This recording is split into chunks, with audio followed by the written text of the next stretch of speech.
after my first child, I was still like trying to adapt. It was still okay for me. Like, it was still fun. Sex was still fun for me. But when I was pregnant for my first child, I always want to have, like, I always have that urge to have sex. Then after giving birth, like, it took months for me to heal. Like, when you gave birth vaginal, through vaginal first delivery? born was through vaginal. Okay. And I had tears when I gave birth to my first boy. So it took time for the tears to heal up. I know when you have tears in the vagina, you know how painful it is. In fact, I don't even want my husband to come close to me. Sure you get. So most time when he touches me like this, the higher I used to get. Okay. You don't understand the pain I'm going through. September, October, November, December, January, February. While I was pregnant with my first daughter, I had sex almost every day. And then I put to bed, I had vaginal tear. With my second daughter as well, in fact, my libido skyrocketed. Okay. And this is interesting. When I was right after I put to bed, the second day, I could feel urges that I even. That was the second day, like it felt like my hormones at all. The hormones were not balancing at all. You know, because while I was in labor, I was saying within me that I'm not coming here again. So you can imagine the next day, I was having urge for sex. I don't know, maybe because there was no tear, but I couldn't do the do, of course, because I was, and obviously my husband said no. You know, I paid for a very expensive hotel December last year when we went for our Christmas holiday. Wow. We are going to enjoy ourselves, and when it was time for us to do the do, I was like, yay, that must have been painful. See, that place is dry.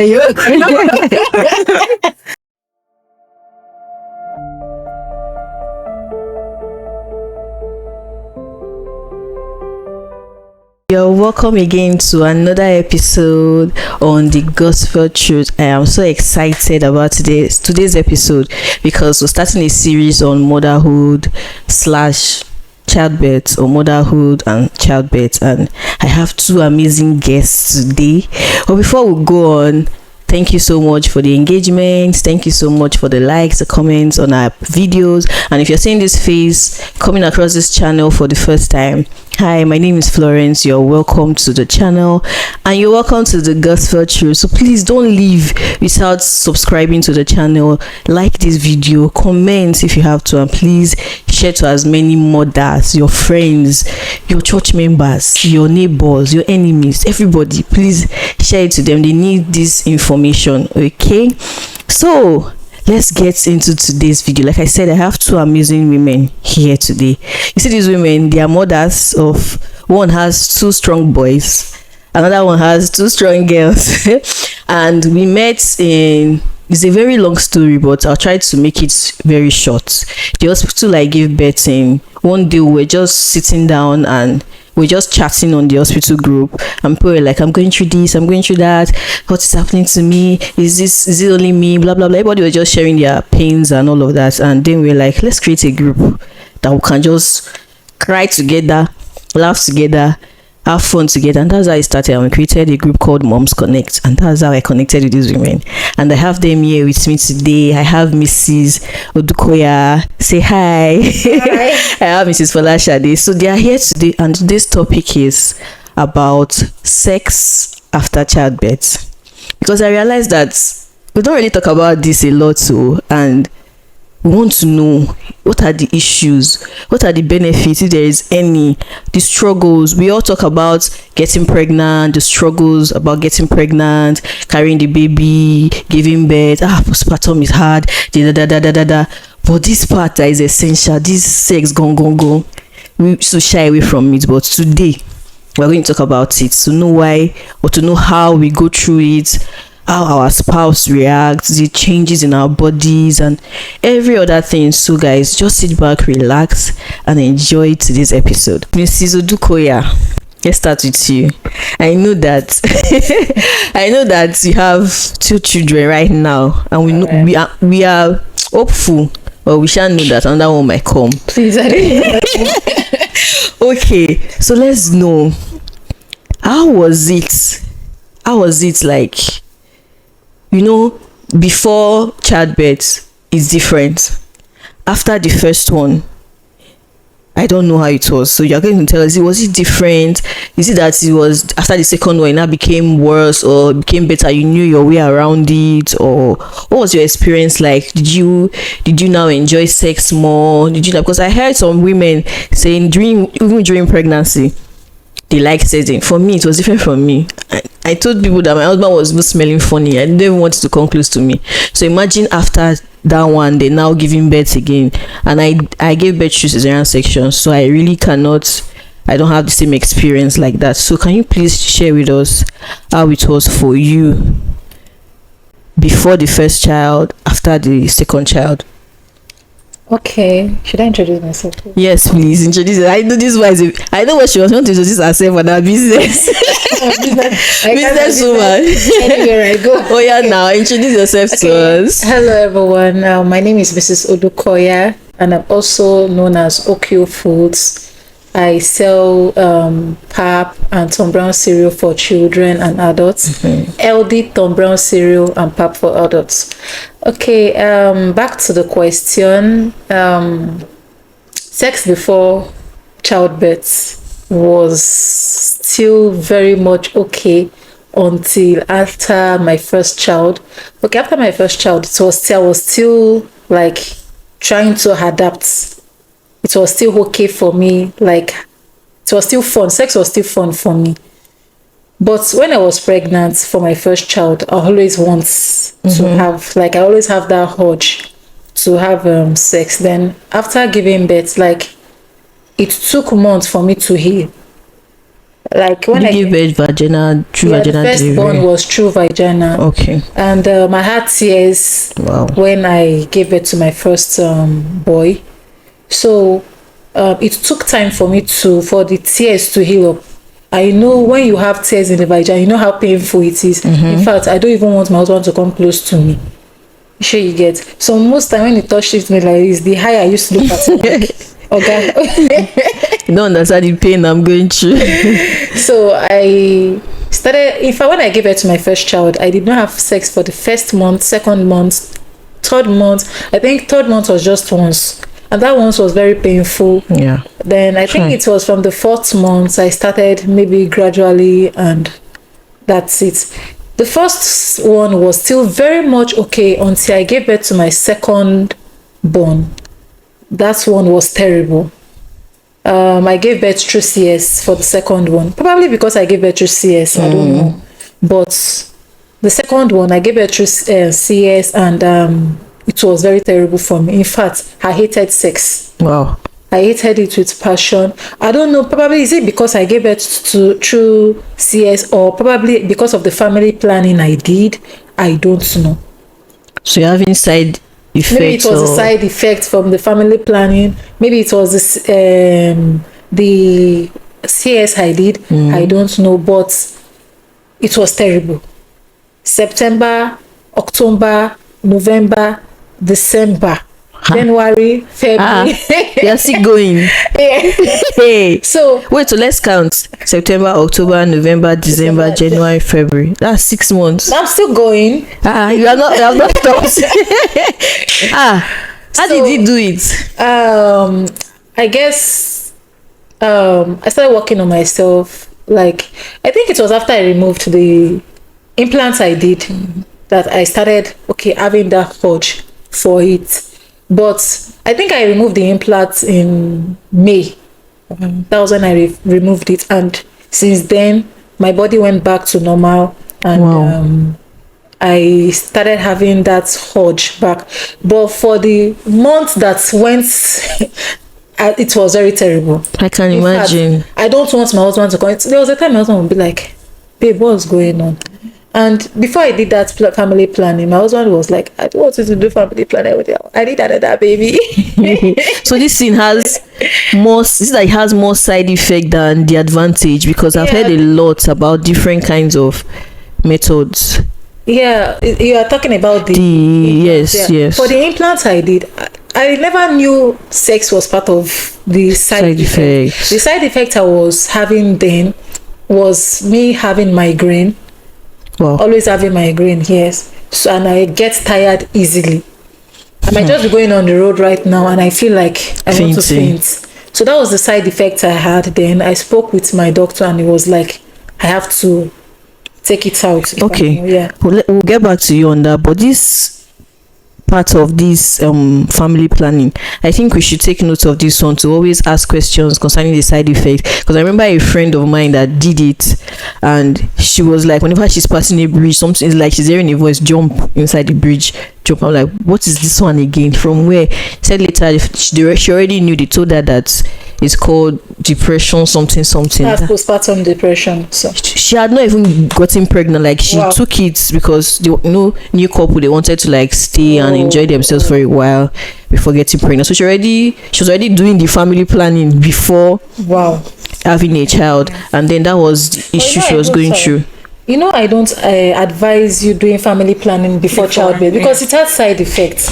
This thing has what women go through is not funny. It has a lot of side effects, but then that's a topic for another day. So Ms. Folashade, we would like to know from you. We would like to hear so she's laughing, we would like to hear your story. How was it for you, the experience? But first of all, please just introduce yourself, your name, what you do, anything we need to know about you. Okay, thank you. You're welcome. My name is Mrs. Folashade Fashola. I am a media practitioner and an entrepreneur. And currently, Nice to have you here. Thank you. I have 2 girls. For me, sex after childbirth, Yes. it was just like, we continued from where we left from, because I never really had to deal with low libido. Oh wow. Before pregnancy, there was always urge. I mean, before taking in, there was always urge for sex. While I was pregnant with my first daughter, I had sex almost every day. Envy you. I had sex Hey. almost every day. And then my husband had to travel, because then it was a long distance marriage at 5 months. And then I put to bed, I had vaginal tear, and my husband came back, of course. I think we waited the 6 months, the 6 weeks duration. Yes, we waited for 6 weeks for the body to heal. Yes. And after that, we tried, and it was really painful. It was really painful. It was as though, you're trying to start all over again, through the process of having sex as the first time. And everywhere it was as though it was a thick desert, It was like the words have all lumped up and all of that. And with my second daughter as well, in fact, my libido skyrocketed. And this is interesting. While I was pregnant, it was having a good time. It was just that my baby didn't really want me to really do often, because I would always have contractions when I get to that peak level of orgasm and all of that. Sex is, for me, I just give God the glory. And after putting to bed, I did not have a tear with my second baby, and we just waited. About I had cervix tear, and so we had to just for the body to heal 6 weeks.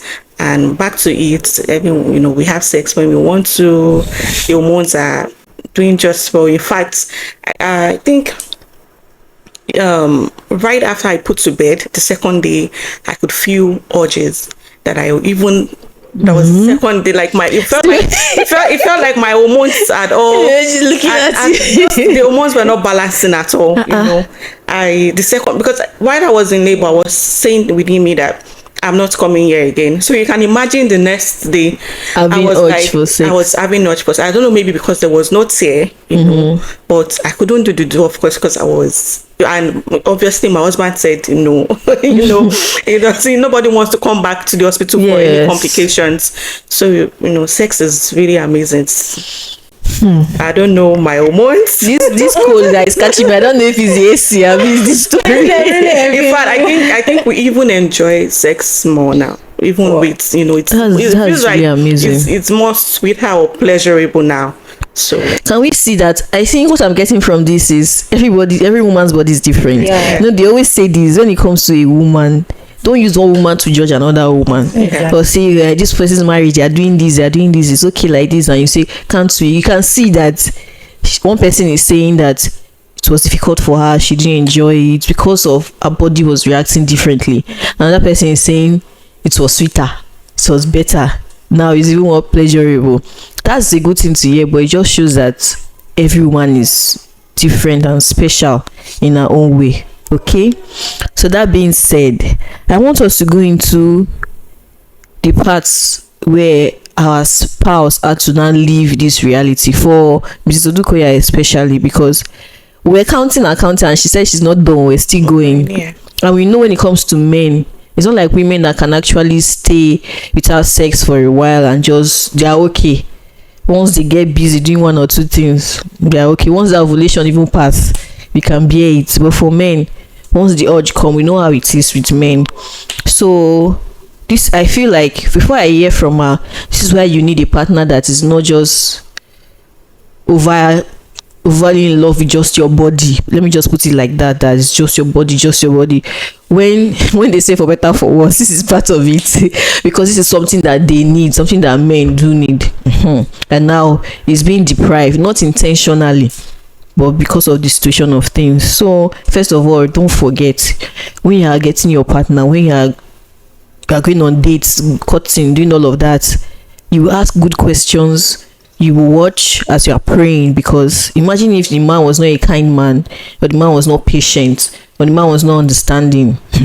I cannot even start to imagine things that would have gone wrong.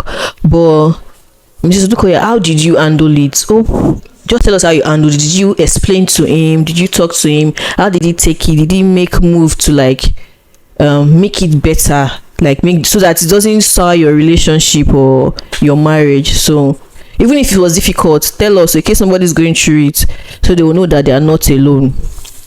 Okay, I would say my husband paid for a very expensive hotel December last year when we went for our Christmas holiday. Wow. That we are going to enjoy ourselves, and when it was time for us to do, I was like, hey, that must have been painful. see, that place is dry.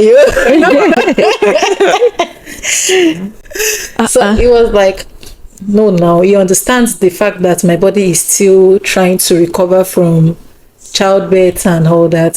So he was like, I should have known when we were coming, we would have gotten this lubricant before Yes. coming. I was like, okay, no problem. But babe, I paid for this expensive hotel. I said, Oga, if you know you want to do, you know the next things to do. Sure, you understand. So after the glory be to God, I gave birth to somebody that is very I got married to somebody that is very understanding when it comes to things like this. So most times when we are talking about it, we are always like, whenever he wants to talk to me about this stuff, he's not the kind of person that talks to me with that kind of attitude, like it's my right. It's my right. I paid for it. Yes. So whenever he comes like that, he'll say, I know you insult me that I came to marry you with afiam and all that.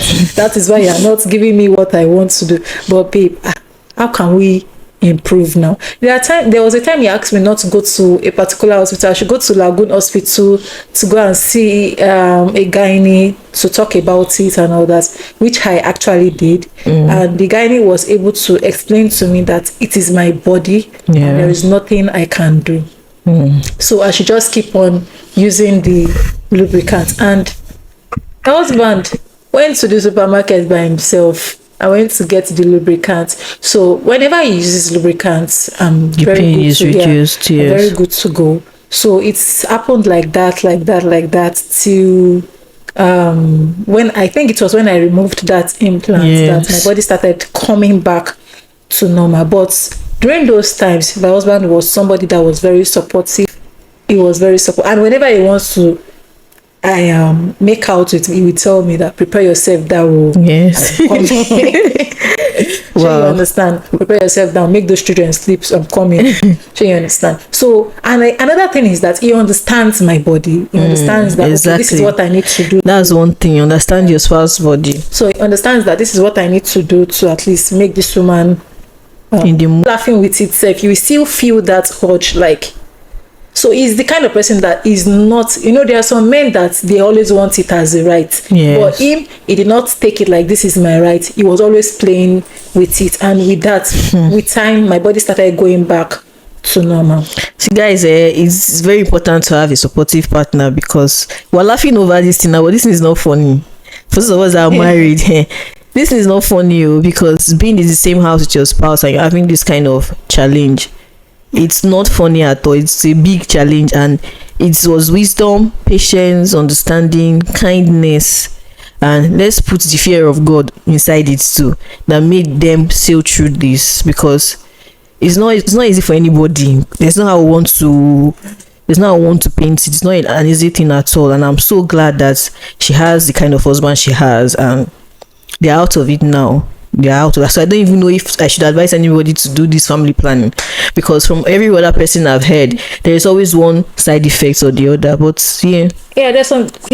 Before you do any family, I think my mistake was that I did not test my body before doing the family planning. So like I was told that before you do family planning, you have to speak with your gynae, like understand your body. Yes. You run a particular test to know the kind of family planning let's learn you should do. Yes. There are some people, I actually wanted to, after removing the implant, I actually wanted to do the injection, but I was told that there are some people that will take the injection and they start bleeding and stuff like that, and they advised me that because my body did not accept the implant, they are not sure my body will be able to accept the injection. Yes. So the only thing that can work for me is to take the tablets, that's contraceptives. That is, so you have to understand your body, speak with your gynae before you can go into. There are some people that did this implant and they are fine, but it just gets it's my body. Can couple with the fact that I'm always very stressed out, busy with work and all that, so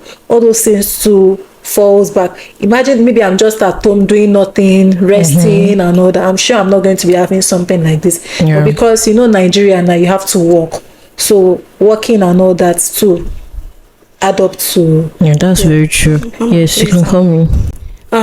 For me, I wasn't on family planning. Okay. But for women out there, Mrs. Odukoya mentioned the use of lube. Yes.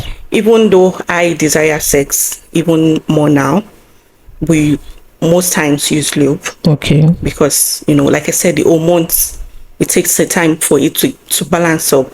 And even medically, they would always say you wait but maybe 18 months even before trying for another baby. That is so that your body can heal, the hormones are back. And for the men out there, for husbands out there, for what some things that we did during our own 6 weeks of waiting, even though sometimes you still want to love up on your partner. Yes, you don't have to. Sex is not all about you penetrating. Yes. So you can try foreplays. We did lots of you smoosh, kiss, and sometimes you're even fine with that. And yes, that's very important, because I know that for some men, it did not just start, the no sex thing did not just start from delivery. Some started during pregnancy. So imagine somebody has been waiting for, like, let's say from the third trimester. I'm just saying, I don't know if there are people that starts from second trimester, and then if you're waiting and then you give birth, saying you have to wait again for another 2 weeks, 1 month, just for everything to heal. So they definitely need to satisfy their urge. So for those that are watching, there are things to do, foreplays there. That's why it's important to know your spouse's body. And when they talk about not just getting married but transitioning into parenthood, these are the things we need to prepare for, because as believers or as Christians, we don't like talking about sex. It's be sounding like bitter leaf in our mouth, but we know that it's an essential part of marriage. And if you don't prepare yourself, if you don't talk about all of this, you might end up having issues because your woman's body, your wife's body is not going to be the same. There is no woman on this planet Earth, maybe on another planet, I don't know, but here after childbirth that her body is going to be the same. That's why it's called postpartum. After childbirth, things will change, hormones will change, things will just be fluctuating. She will not even understand her desires, she will not even understand her moods. So when it comes to sex, I don't know the percentage, but for Mrs. Folashade, I know that her percentage is the lowest percentage of people that actually enjoy this thing after. So majority of us don't talk. Me that is not sleeping at night, what do you mean? Your baby is keeping you up all night, you are stressed, you are tired, your body is just behaving funny. So you have to understand yourself, understand your body, so that when it's like this, you know what to do to satisfy your partner. You know where to touch, you know what to do, you know if you need a new kind of music, you know what to play, you just know what to do, that you don't have to penetrate. Because even that tear they talk about, just imagine it takes a lot for that thing to heal. I've heard people go back to the emergency room to sew back again, so I don't even want to think about something like that, just because the husband could not hold himself, or because they just had to do it, so they had to rush the wife. I don't think anybody should go through something like that. So let's understand our spouse. So Mr. Dukoya, you want to say something else? Yes. Another thing is that it's not only about the body, like not having. Imagine you giving birth to a baby. You're just trying to, like, you just gave birth. You have not even done this motherhood thing. You are new to it. Then in the morning, like at night, your baby refused to sleep. Exactly. You're awake trying to put the baby to sleep. The baby is crying, and by the time the baby finally sleeps, you just want to, you don't want any other disturbance, you just want to lie down and sleep. Then one man now come and tell you that come, let us do. Is how do you want to do? Is it not wickedness? Like sometimes I'll be like, you are heartless. Because tell me why you are snoring and I'm busy trying to make your son sleep. Then you now come and tell me, babe, how far now? How far can you like, I don't understand. So sometimes when I gave birth to my first son, my husband employed somebody that comes to clean the house. Like, it's the person that does not come every day. She comes like 2 times in a week. But I know that 2 times that she's coming, she's going to do whatever thing that is need to be done in the house. And when I gave birth to my second son, we employed a full-time help for the time being that my son was still a baby, at least to assist me to do 1 or 2 things. So if you have a partner that is understanding, because one of these thing that I don't have the urge for sex anymore is because by the time you are stressed out, you don't want tired. You are tired, and the last thing on your mind is sex. You just want to sleep. You just want to rest. So I think partners to, like, men too, should always try to assist their wife when I like this angle we are going to. I want to say something because I hope I don't forget what I wanted to say, because this tiredness we're talking about, it takes men just like a second to be in the mood, and they don't even have to waste time. Go. They are okay. But for a woman, you have to talk about it during the day, fantasize, be in the mood. During the year, thinking, when this man comes back, you are just in the mood from morning till he will come back. And for men, they might just maybe see anything or just whatever it is that puts them in the mood, and then they do it and they are done. But a woman, it's not even just about thinking about it and fantasizing. Even when it's about to happen, you still have to do foreplay. So it takes a lot. So imagine somebody, you have to not be tired to be in that mood. Like I said, I like this angle we are going to, because for some people, they make it look like it's the woman's responsibility. You have to satisfy your woman, your man. You have to do this, you have to do that. Like, you just leave it for the wife. And when it's not happening the way it's supposed to, or the way you want it to as the man, you get frustrated, you're tired. It's like the woman is punishing you. So men will even come to say that the woman is choosing the child over them. But it's more than that. We need to understand that it is way more than that. Sometimes it's beyond our control, and it's not something that one party can handle. So that's where you come in to work as a team. So please, men, you need to be involved. in trying to make our life less stressful, like Mrs. Odukoya pointed out, less stressful, so that she will have strength to even do the do we're talking about. She would have strength to enjoy it. She would have time to plan for it. There are many things to do. It depends on you and what you want to your home. But anything you have to do that both of you agree to do to make a burden less, a work less, so that there'll be time for both of you, please do it. So Mrs. Folashade, anything you want to add for the men especially, so they need to know that we are in this together to make it work. Thank you, ma. For the men, for husbands out there, Yes, communication is everything. exactly. And even down to, like you mentioned, ma, there's a lot of changes that the woman's body have to go through. Even down to probably your wife might, she might have put on weight, or some might have dropped weight, or saggy boobs, breast stretch marks. You just want to embrace all of that, because there is no way the body can be as before. Exactly. It will take time. It can still get close to it, but it will take time. And like I said, communication is everything. You want to relieve your wife of stress, taking care of the children, the home. And for women that have to go back to career or business months, 2-3 months after putting to bed, it is a lot of pressure on them, a lot of stress, thinking of what to prepare.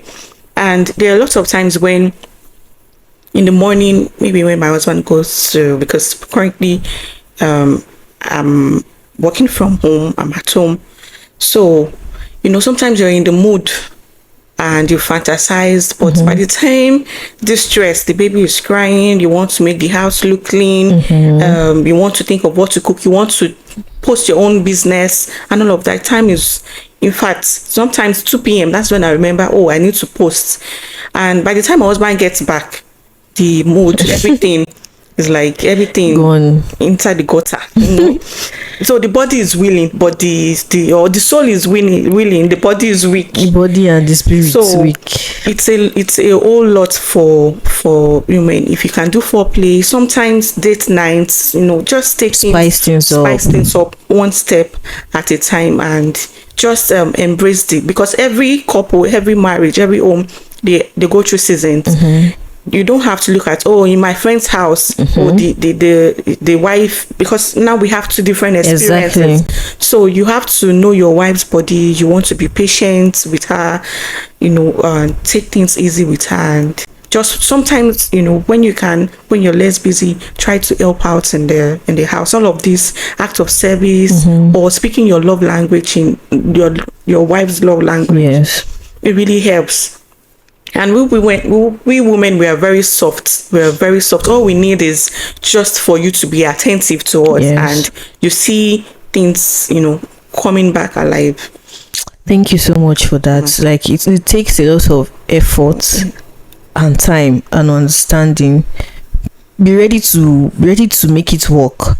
Not one person. There's no way that the woman alone can make it work. It's not possible, because it was both of you that came together and you made this child. So anything that comes with it, you have to embrace it together. And this is one part that we need to face. I want to go, because there are marriages that even break up because of this issue. My wife is not giving me, my wife is not okay. Sit down. If you have to go to a therapist, visit a therapist. If you have to follow her to a gynecologist, carry her there. If you have to get this lubricant, she mentioned, Mr. Dukia mentioned it, there's another thing they call garantula also. There are other herbs, other things that, especially from the north, that they are really powerful. I feel like they already knew, or maybe based on experience and culture and all, they have a lot of stuff.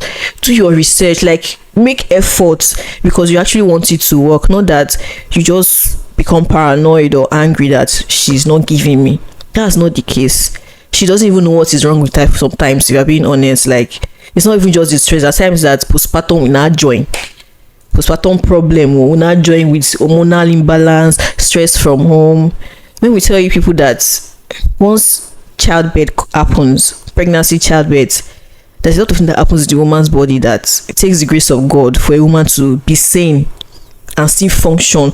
And I think every woman should be given her flower. A woman that, whether it's first child or second child, that goes through all of this, and you see that her house is functioning. Her house is, even if sometimes you come, the house is dirty, that's not even a big deal. Like, she takes care of the home, is running, she's running the home. Like, she sells her flowers, because there are times that it's not just in the body, your mind too is not stable. There's a lot going on. Your hormones, you don't understand this. Some people are, even after second week, third week, they are still seeing blood, like, from, so it's a lot. So please support your wife, stand by her, understand, be there, know that it is not, she's not being intentional, the act is not intentional to punish you, and far from it, she's going through a lot too, so you have to work together to make it work. Okay, I'm so happy about this episode, because I believe that we have touched something, and it's going to help a lot of persons, because we hardly talk about things like this. And I'm glad that from this motherhood series, we're going to talk about a lot of things that we shy away from, concerning motherhood, concerning childbirth, concerning marriage self. We'll talk about it. So Mr. Dukia, do you have any other thing to add, any toppings, any spices before we call it a day? Okay, just one thing. Stop comparison, like comparing your spouse to another person. You don't know what is going on in their house. You don't know how they are keeping their sex life. You're not in the bedroom with them. You're not there with them. So stop saying Mr. Hey, his wife is like this, and you are like that. So the best thing for you to do is to talk to your wife and make things work. Thank you so much, Mrs. Odukoya and Mrs. Folashade. We had an awesome time. Even me that is married and I'm giving birth, I learned something today, and I'm sure you did. And if at this point in time you've not subscribed to the channel, what are you waiting for? Please subscribe, like this video, leave a comment if you have experience, or if you have something you want us to share. I will be in the comments reading. I know many persons will visit the comments to like hear other people's experience as well. So please don't forget to share to the mothers around you, in your family, your neighbors, your friends, even the single ones that are planning to get married, or they are married and they are trying to give birth. They need to know this before it happens. Okay, once again, thank you for your time. Mamas, thank you for coming in to the studio today. I appreciate your presence. We appreciate your presence. And this is the first episode of Motherhood series, and I will see you in the next one. Bye.